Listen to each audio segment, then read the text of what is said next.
President Biden has just endorsed Oregon Congressman Kurt Schrader for re-election.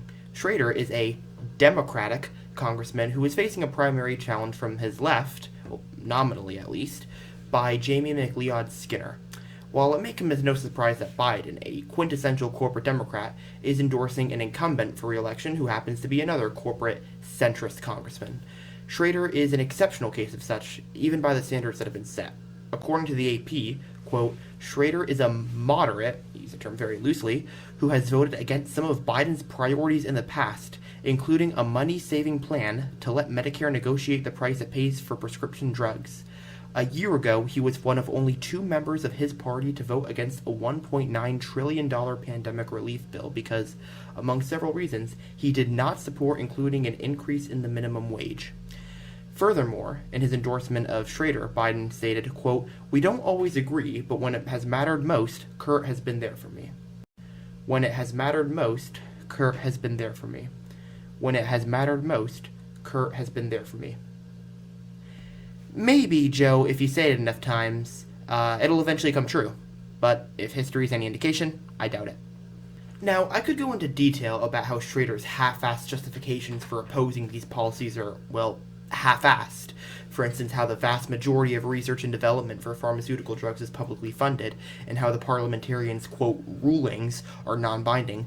But that's not the point of this video. The point of this video is to show that Biden, by endorsing Schrader, somebody who has actively worked to derail his agenda over his more progressive primary opponent, I don't know if I'd call her like a standard progressive, like she didn't support stuff like Medicare for all, but she's more progressive than Schrader, which, I mean, that's like the easiest bar in the world to clear, but still, she is more progressive than Schrader. By doing this, Biden is showing us exactly who he is. This puts to rest any reasonable doubt that Biden has absolutely no interest in getting his agenda pushed, when he is unwilling to explicitly call out and go after the people who are actively making sure he does not implement the popular policies that he in theory supports. It goes to show that support is nothing more than pandering to voters. And while Biden and the Democratic establishment love to use people like Schrader, and more notably Joe Manchin and Kyrsten Sinema, as an out to not make good on their promises, by actively supporting their campaigns, Biden is taking the mask off of that argument, because he is propping up the people who he and his party will then use as their excuse not to act. It's this type of coddling of those in the party who are actively hostile to Biden's already watered-down agenda, a strategy that has been a proven failure and one that I can't in good conscience say is not on purpose at this point, given everything we've seen, that has pushed to new heights the popularity of Joe Manchin. Compared to a year ago, while his popularity among Democratic voters has nosedived, his popularity among Republicans has risen by an even greater amount. Needless to say, both of these dramatic shifts are attributable to his obstruction of the Biden agenda, but when you look at the individual provisions of the agenda that he has ground to a halt, you see that they were overwhelmingly popular among all West Virginians. So why then would his approval rating increase overall as he's prevented these policies that the voters support decisively from becoming law? And while there is no definite answer, I think it's a fair assumption that it has to do with the Biden administration not making the case to voters that he is standing in the way of what they want to see enacted. While Manchin's obstruction of Build Back Better has been highly publicized, which, again, explains why Republican voters' approval of him has skyrocketed over the past year, and vice versa for Democrats, if Biden had actually traveled to West Virginia in order to explain to voters exactly what Manchin is blocking, that could have put a dent in his approval rating.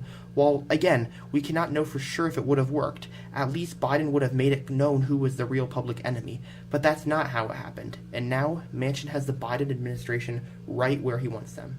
And given what Schrader has obstructed from getting passed, he is not that much less of an obstructionist than Manchin. So Biden endorsing him is, to say the least, damn solid evidence that he does not care about getting his agenda passed. As long as he keeps advocating for obstructionists, he will keep hitting more and more roadblocks, less and less will get done, and the Republicans' chances of a takeover of the House and Senate, which are already very, very high, will only rise. Now, let's say that you don't believe there's anything Biden can do to convince people like Manchin, Sinema, and Schrader to support his agenda. While I don't think you can say that since he has far from exhausted every option at his disposal, let's pretend that Biden truly is doing the best he possibly can legislatively under these circumstances. Even if that's what you truly believe, there's still a lot he can do through executive order. including canceling student loan debt, which would dramatically help his party in the midterms. Thankfully, there are indications he's seriously considering it, and while I'm skeptical, it's proof that public pressure and being clear what you want from politicians works far better than coddling them. However, if he doesn't go through with it, then it's further proof, along with his endorsement of obstructionists, that he does not care about getting anything done during his presidency. And while I hope I'm wrong, my feeling is that it's the latter. Thank you all so much for watching this video. If you enjoyed it, please do the usual. Like, comment, subscribe for more. If you really like the channel, consider supporting on Patreon. Click the link in the description below. Check out related videos I have over here, and I will see you all next time. Peace out.